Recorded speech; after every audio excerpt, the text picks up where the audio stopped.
The Ferdinand or Elefant heavy tank destroyer started out in the development and design process of the Tiger program. Two companies, Henschel and Porsche, competed during the stages of approving the design that would eventually become the Tiger I tank. This competition was common for the majority of German weapon development, since it encouraged innovation and the attempt to outperform the other side in price and effectiveness. The Porsche prototype featured a unique design. It placed the turret much closer to the front of the superstructure. It had two gasoline engines that powered separate electrical engines which propelled the tracks. Although innovative, this was prone to mechanical failure and was far too complicated for a war machine. Additionally, it required a lot of maintenance and used valuable resources like copper. Despite this, Ferdinand Porsche believed the tank would be the winner, and while the evaluation was underway, the company constructed up to 100 chassis in anticipation of the contract. This was not to be, since Henschel's design was more simpler and easier to produce, therefore it was adopted as Tiger I. Out of the 100 chassis that Porsche had built in total, 10 were fitted with engines and turrets. However, in 1943, due to the events on the Eastern Front and the requirement for a heavy tank destroyer, it was decided to reuse those 90 hulls for a practical purpose. The Porsche chassis were to be used as the basis of a new heavy Panzerjäger, Ferdinand, mounting Krupp's newly developed 88mm POC 43 anti-tank gun. As a result, the Ferdinand heavy tank destroyer was born.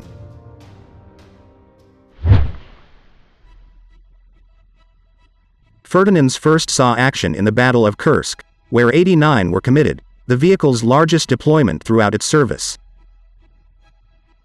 It was there, when the entire list of benefits and drawbacks were laid out for the world to see. The Ferdinand was a deadly tank killer. It was designed to destroy Soviet T-34 tanks and 76.2mm anti-tank guns from behind the front lines with its 88mm gun, at a range of more than 3 kilometers, a role it excelled at. The vast Russian landscape that the Kursk battlefield presented allowed the 88mm to exhibit its full spectrum of lethality.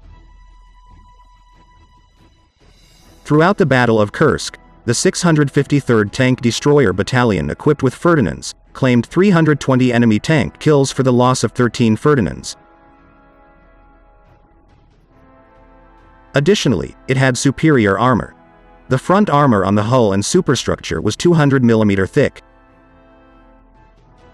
Except for the biggest Soviet guns, it was virtually impenetrable.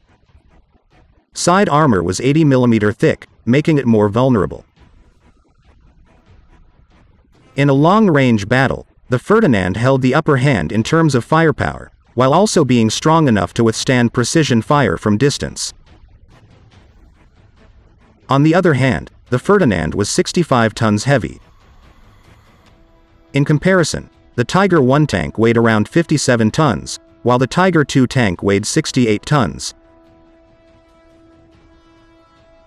This was a problem not just in mobility, but everything related to logistics with this steel monster.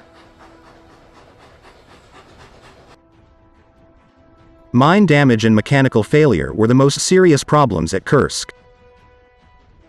Any damage to the tracks or suspension rendered the protection of the armor useless, forcing workers to dismount and undertake repairs. The enormous weight of the Ferdinand made towing problematic.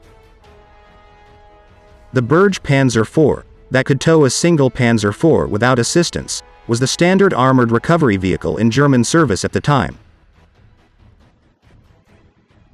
It was insufficient for heavier vehicles, requiring 3 Berge Panzer IVs to tow a Tiger I heavy tank, and 5 linked in tandem to pull the Ferdinand off the field. In addition, the Ferdinand was hampered by flaws such as the lack of peripheral vision blocks, or a machine gun as secondary defensive armament. Apocryphal sources claim that Soviet forces quickly recognizing this flaw, could easily conceal in their trenches until the Ferdinand advanced through their lines, then swarm the vehicle with grenades and Molotov cocktails from the flanks.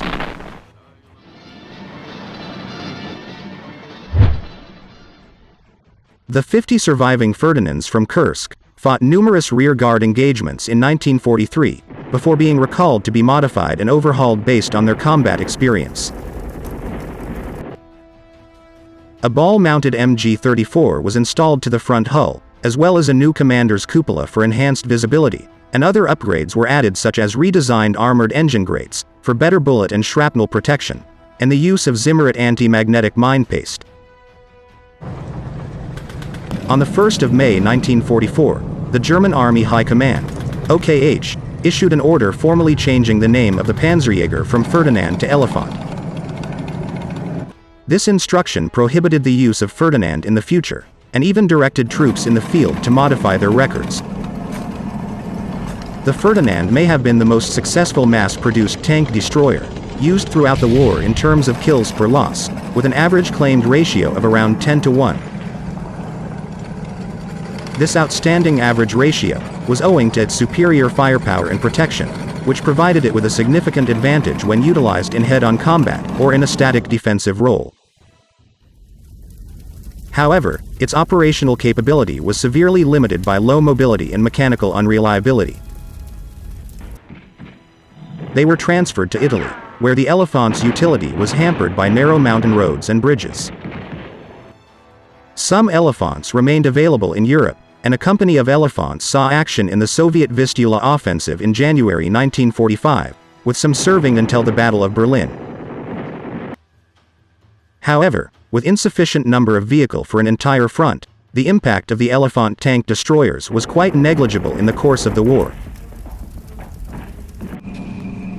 The Ferdinand may have wreaked havoc on anything within its firing arc, but it had little impact on the overall course of the front and the war. If you have enjoyed the video, please subscribe and support the channel for more. Many thanks for watching.